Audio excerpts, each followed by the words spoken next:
कुमारश्री नील कुमार, जय हो।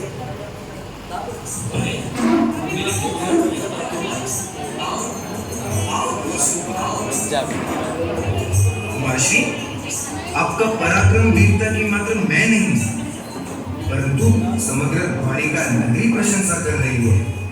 धन्य हो कुमारश्री, धन्य हो। अरे कौन से वीरता की बात कर रहे हो? मुझे भी बताओ जरा।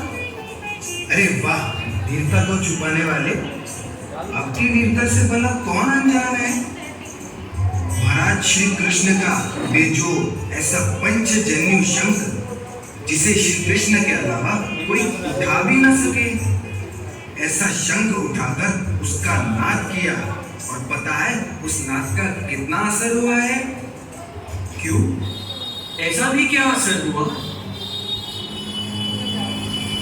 अरे मेरू पर्वत के कोई भयंकर तूफान आ रहे हो, जंगल के राजा सिंह गर्जना के समान आवाज सुनते हुए भले भले लोगों के गात्र ढीले हो गए थे।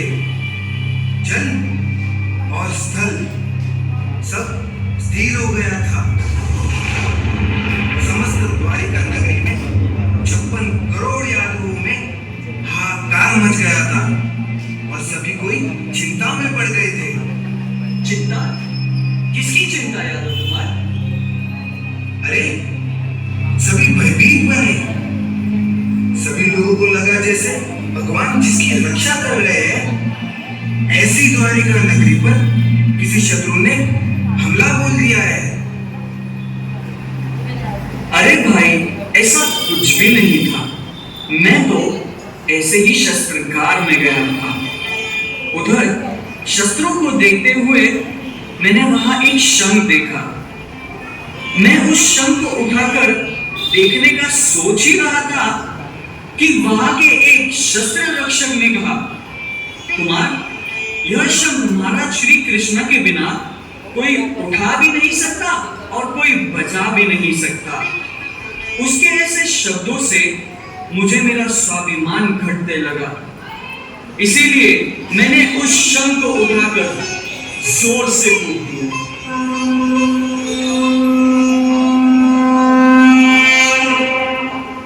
वाह, कितना स्वाभिमान! चलो जाने दो ये बात, परंतु मैं आपको एक दूसरी बात करता हूँ। कौन सी बात? माता शिवा देवी बोल रही है कि मेरे ने शूरवीर है, रूपवान है, अच्छा, और युवान भी है। इसीलिए कोई राजकन्या के साथ विवाह करे, ऐसी उनकी अपेक्षा है। तो क्या आप उनकी वो इच्छा पूरी नहीं करोगे? मित्र, ये देह क्षणभंगुर है, इसीलिए शारीरिक बल कब तक टिकेगा? और सौंदर्य को ढलने में कितनी देर? वृद्धावस्था आते ही सौंदर्य मुरझाने लगता है।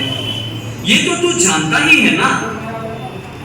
जवानी तो 4 दिन की चांदनी है दोस्त, उसके अस्त होने में कितनी देर? मैं तो उस मार्ग पर चलने के लिए जी रहा हूं जिसमें बचपन, जवानी और वृद्धावस्था अनुभव ही ना करना पड़े। जन्म और मरण का चक्कर हमेशा के लिए टल जाए, और वो है आत्म साधना का मार्ग। वो सब तो सही है, परंतु जिस माता पिता ने आपको लाड से परवरिश करके आपको बड़ा किया, उनकी इच्छाएं क्या आप अधूरी रखेंगे? उनकी अपेक्षाओं को आपको पूर्ण करना ही होगा। देखो, एक बाजू रूप है, बल है, और दूसरी बाजू सौंदर्यवती, गुणवंती ऐसी महाराजा उग्रसेन की पुत्री राजकुमारी राजुल है। उनके साथ आपका विवाह करवाने का माता पिता ने नक्की किया है। इसीलिए कृपा करके आप राज्य सुख, राज्य वैभव और सौंदर्यवान कन्या को स्वीकार करके उनके उपकारों का ऋण अदा करें।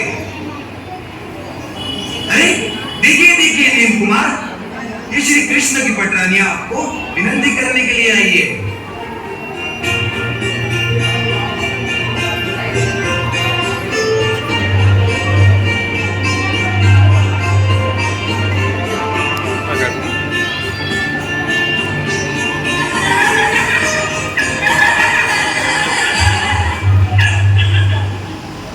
नीम कुमार, आप किसके डर से विवाह नहीं करने की सोच रहे हो? विवाह से क्या आपको डर लगता है नीम कुमार? विवाह के बिना तो सृष्टि का सर्जन भी अटक जाता है। विवाह का राजमार्ग तो आपको संयम के मार्ग पर ले जाएगा। आपको माता पिता की आज्ञा के अनुसार रत्न ग्रंथि से जुड़ना चाहिए। राजकुमारी राजू के साथ पानी ग्रहण करोगे ना राजकुमार? ऋषभदेव और अन्य तीर्थंकरों ने भी विवाह किया था। उन्होंने भी राज्य का उपयोग किया था। उन्हें भी पुत्र हुए थे, फिर भी अंत में तो वह मोक्ष में ही गए ना। मुनीश्वर स्वामी भी गृहवेश में रहे, उन्हें भी पुत्र हुए, फिर उन्होंने दीक्षा ली और वो मोक्ष में गए हैं ना। तो फिर आप भी सृष्टि की सुंदरता का स्वीकार करके विवाह का प्रस्ताव स्वीकार कर लो ना। अभी कोई क्यों उत्तर नहीं दे रहे हो नीम कुमार? कौन सी दुविधा में हो? मौन हो क्या नीम कुमार? अरे अरे, वो कहाँ मौन है? वो तो उनकी मुख सहमति है। अरे वाह, नीम कुमार विवाह के लिए राजी हो गए।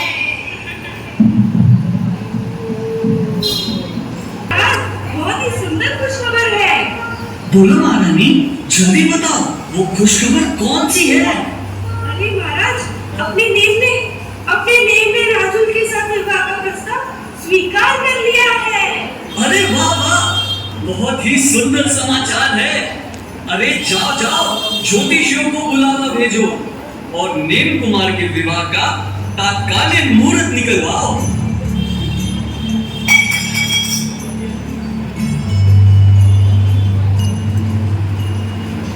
ज्योतिष महाराज, जी महाराज, मेरा पुत्र नीम कुमार विवाह के लिए राजी हो गया है। जल्दी जल्दी शुभ दिन का मुहूर्त दीजिए और हमारे वर्षों की इच्छा को परिपूर्ण कीजिए। जी जी जी, अभी देखता हूँ महाराज। नेम राशि के हिसाब से वृश्चिक राशि आती है। वृश्चिक, मकर, कुंभ राशि 1, 17, 18, 69 गुणांक तो बरोबर आ रहे हैं महाराज, लेकिन राशि 69, 68। हाँ महाराज, महाराज, महाराज, आपके कुंवर श्री नीम कुमार के लिए विवाह का उत्तम मुहूर्त श्रवण शुद्ध छठ का दिन शुभ लग रहा है महाराज। महाराज, अति शुभ मुहूर्त है महाराज, अति शुभ मुहूर्त। श्रवण शुद्ध छठ, लग्न मकर कुंभ मेष। धन्यवाद धन्यवाद धन्यवाद। ये लीजिए दक्षिणा, विवाह की तैयारियां कीजिए, ढोल शहनाइयां नगाड़े बजवाइए।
ये श्वेत सफेद महल किसका दिख रहा है मित्र?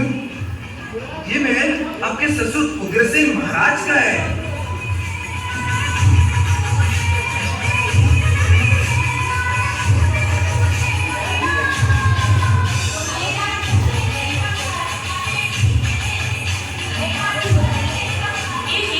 ये राजमती के होने वाले वर कितने सुंदर लग रहे हैं ना। रुगलोचना, सचमुच राजमती राजन बहुत ही भाग्यशाली है। अरे जिनको तुम दोनों देख रही हो तो क्या आपको मैं ना देखूं? आओ साथ में देखते हैं। अरे वाह, रूप है, इंद्रदेव है, कामदेव है, या साक्षात पुण्य है। विधाता ने अद्भुत पुरुष का सर्जन किया है मेरे लिए। राजकुमारी, नील कुमार है कल आप इधर आ जाओ। संपन्न, फिर भी अरे मृगलोचना, आज तुम्हारी बुद्धि को लेकर मुझे जो भ्रम था वह टूट ही गया। अरे सोचो तो, चित्रावली, पागु, कस्तूरी, मेघ, आँख की कीकी, कसौटी का पत्थर वगैरह श्याम रंग के होते हुए भी महान फल देने वाले हैं।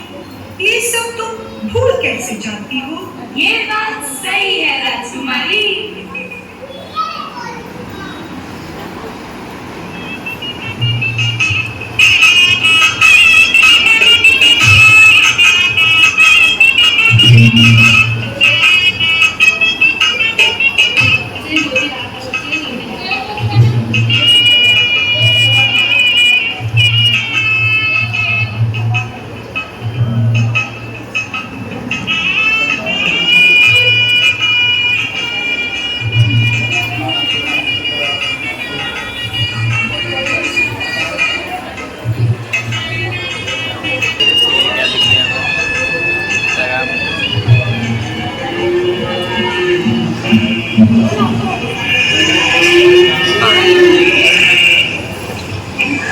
अरे ये मंगल शहनाइयों के सुरों के बीच ये आवाजें कहां से और किसकी सुनाई दे रही है?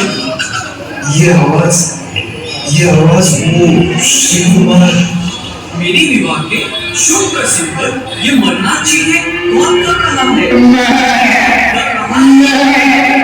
नील कुमार, ये तो पूर्व से चलती आ रही है, आप ही की परंपरा है। अपनी परंपरा? मैं कुछ समझा नहीं। ऐसा लग रहा है कि इन पशु पक्षियों की चित्कार से वातावरण में करुणता हो रही है। कुमार श्री, मुझे माफ कीजिएगा, परंतु मैं आपको बताने की अनुमति ले रहा हूँ कि इस कैद खानों में बंधे हुए पशु पक्षियों की ये चित्कार है। उनको मारकर उनके द्वारा आपकी शादी का स्वादिष्ट भोजन बनेगा, जो मेहमानों की खातिरदारी के लिए होगा। क्या ये बात सच्ची है? हाँ कुमार श्री, आप ही की परंपरा अनुसार विवाह प्रसंग पर इस तरह का भोजन देना पूर्व काल से चला आ रहा है। ये आपका व्यवहार है।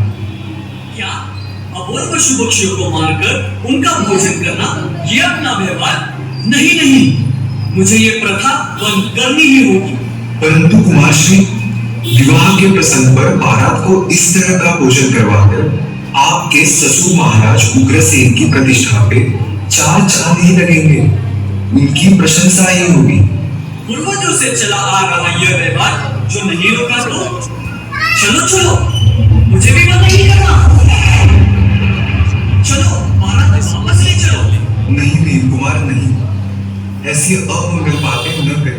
अरे अमंगल तो तब होगा जब इस अबोल पशु पक्षियों की हिंसा होगी। मेरे विवाह प्रसंग पर इस प्रकार की हिंसा हो, ये मुझे कदापि मंजूर नहीं है।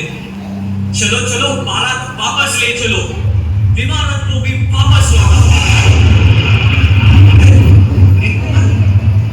तुरंत भी आई हुई बारात क्या वापस लौटेगी?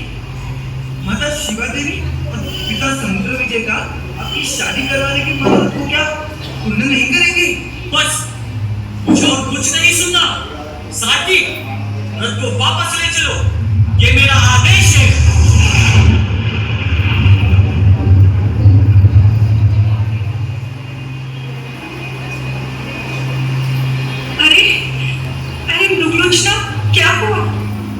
अभी सामने दिखता हुआ नील कुमार का रथ अचानक वापस क्यों लौट रहा है? अरे जा जल्दी और नील कुमार को मिलकर हकीकत क्या है उसकी खबर कर जा। हाँ राजनीति, मैं अभी जाकर आती हूँ हाँ, जल्दी जा। और कारण जान के आती हूँ। मेरी दाएं आंख क्यों फड़क रही है आज? कुछ अमंगल होगा? न घटने वाली घटना घटेगी? क्या इस मंगल मेला पे कोई आपत्ति आएगी? क्या विधाता को हमारा मेला पसंद नहीं आएगा? ना ना ना ना, सब कुछ ठीक होगा। हे प्रभु, रक्षा करना, रक्षा करना।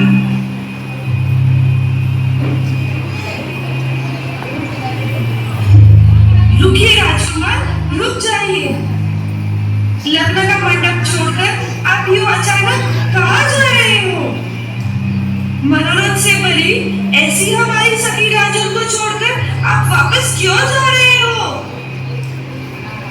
मेरे विवाह प्रसंग पर हजारों पशु पक्षियों की बलि चढ़े, ऐसा विवाह मुझे कदापि मंजूर नहीं होगा। हमारे कुल के पूर्वजों से चले आ रही यह हिंसा पूर्वक परंपरा को रोकने के लिए मैं संयम के मार्ग पे जाऊंगा। अहिंसा, सत्य और संयम अब मेरे आराधक तत्व है। जा बहन, जा, लौट जा। तेरी सहेली राजुल को कहना कि वो किसी अन्य पुरुष के साथ विवाह करके अपना सुखी संसार बिताए, और जो वैसा करना नहीं चाहती तो मैं जिस मार्ग पर जा रहा हूं उस मार्ग को अपनाए।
खबरदार हो और इस नाते आपकी मांग लगता आपको पूछेगी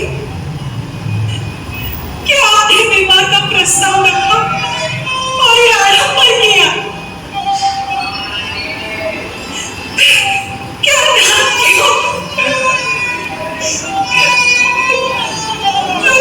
जो आप मुक्ति रूपी कन्या से आसक्त थे, तो क्यों ये बारात लेकर विवाह के तोरण तक आए?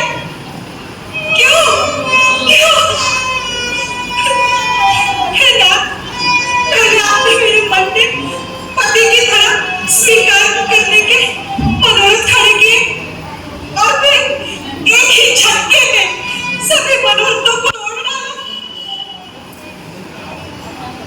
अब कहाँ गई आपकी वीरता और कहाँ गई आपकी शूरवीरता और कहाँ गई आपकी महानता?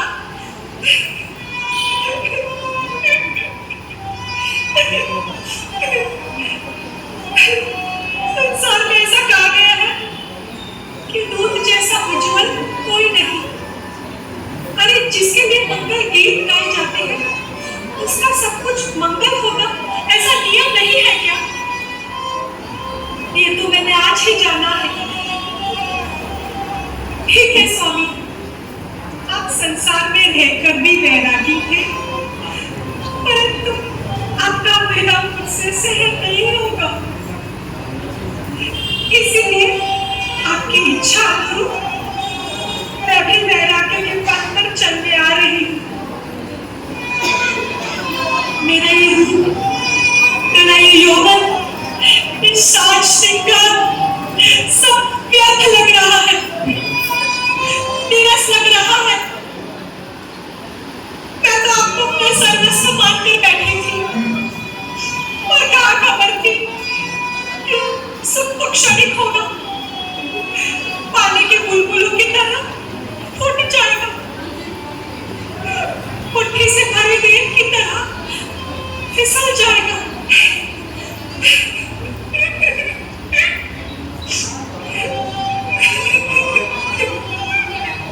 मैं तो आपको अपनी पूर्ण दुनिया मानकर बैठी थी। आप ही मेरे जन्म जन्म की थकावट और आप ही मेरा पसंदीदा विश्राम, आप ही मेरे भाग्य और आप ही मेरा गंतव्य, आप ही मेरा जीवन और आप ही मेरे आधार, आप ही मेरे गीत और आप ही मेरे संगीत। हे देव कुमार, इस जन्म तो मैं आपके अर्धांगिनी स्वरूप में भले ही आपकी सहचारिणी न बन सकूं, परंतु आपकी प्रवज्ञा पर आपकी सहभागी बन सकूं, ऐसी मेरी अभिलाषा है। इन पशु पक्षियों को बचाना तो बस एक बहाना था। मेरे लिए तो मुझे ही तारने आए थे।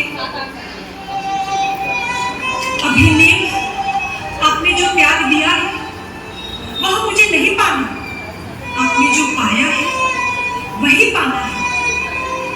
अब आपके साथ ही हस्त मिलाप होगा, रजोहरण स्वरूप में।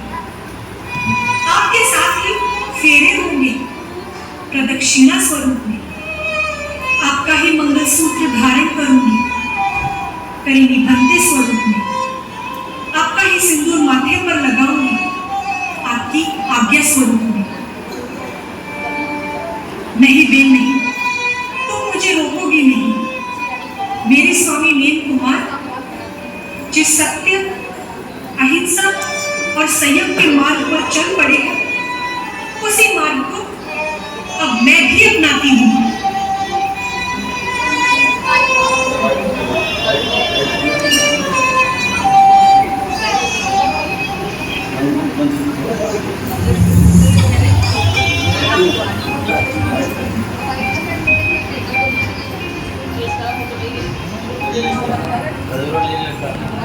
आज संयम पाने कर तहरीर जो, आज संयम पाने कर तहरीर जो, राजू तेरे मन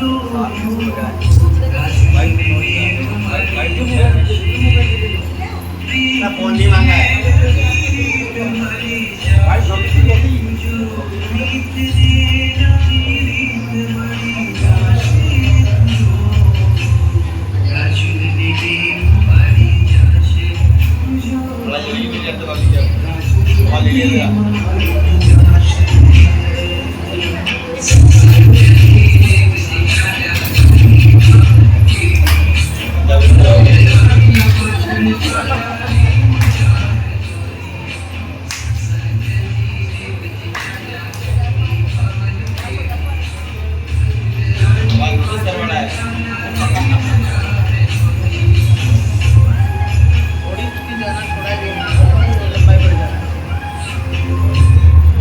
डबल पूरा कर दिया ना, हो गया।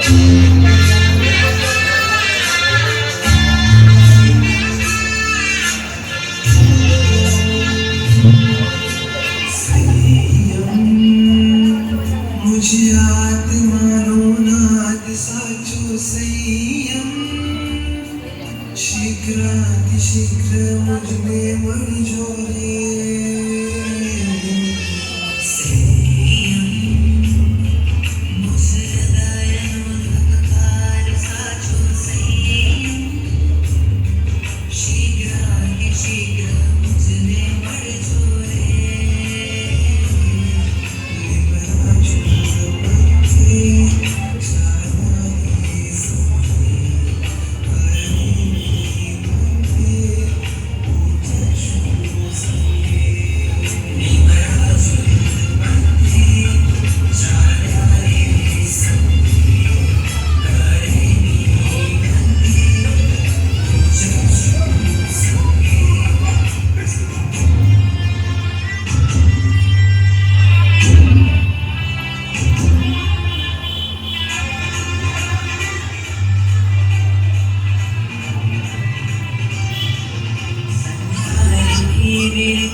इस प्रकार जीव मात्र की हिंसा को टालने के लिए नीम कुमार ने अहिंसा, धर्म और सत्य के मार्ग पर प्रयाण किया।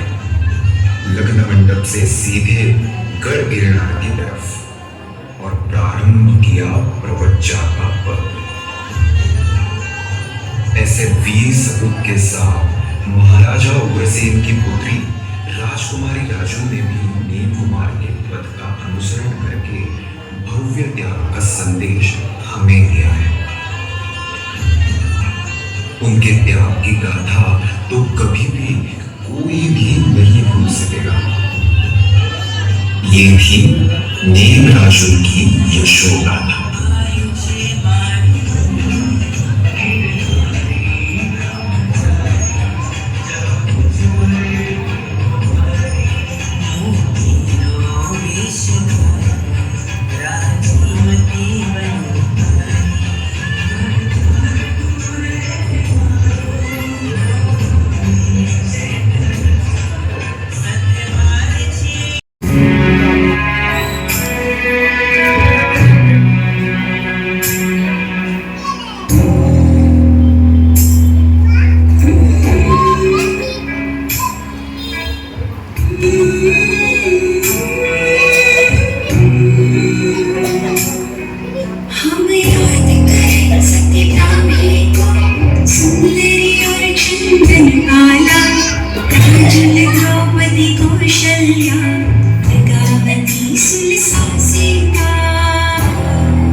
माथे पर बिंदिया सैया ओढ़ी थी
हमें उनके जैसा दे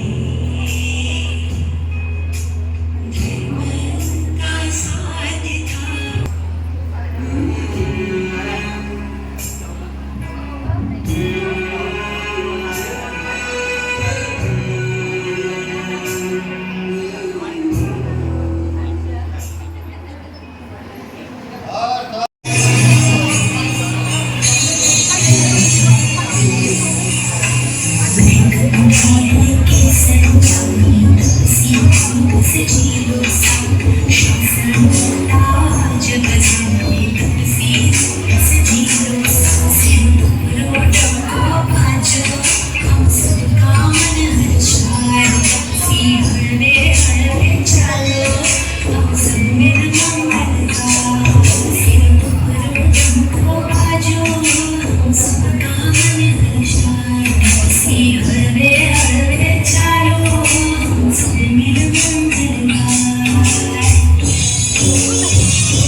है हमारे इनके रंगे से लगा लो मुझे सभी तपस्वी भाई बहनों की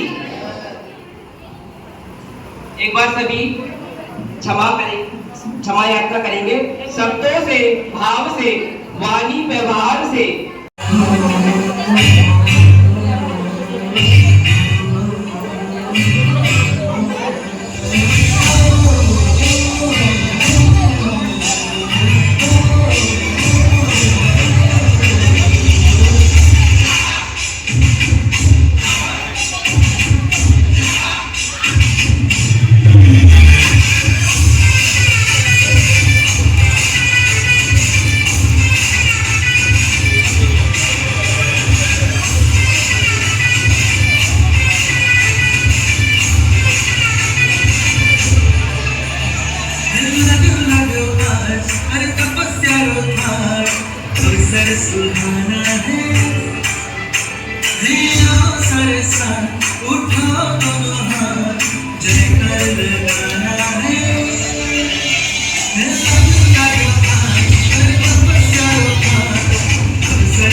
जीना का प्यारा, होने का प्यारा, प्रभु जी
बालिका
मेरी तरफ से आपको और आपके पूरे परिवार को गणेश चतुर्थी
तो सुन मेरी बातें, सुन मेरे दिल, सुन मेरा मनवा मगरूर तुम्हारे बिन।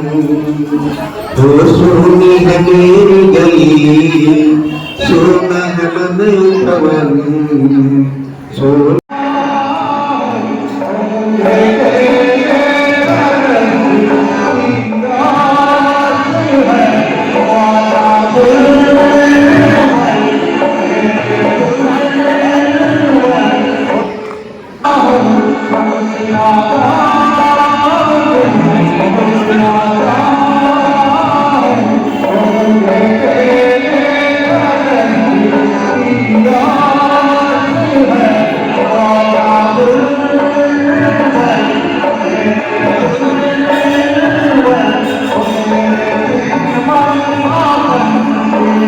Oh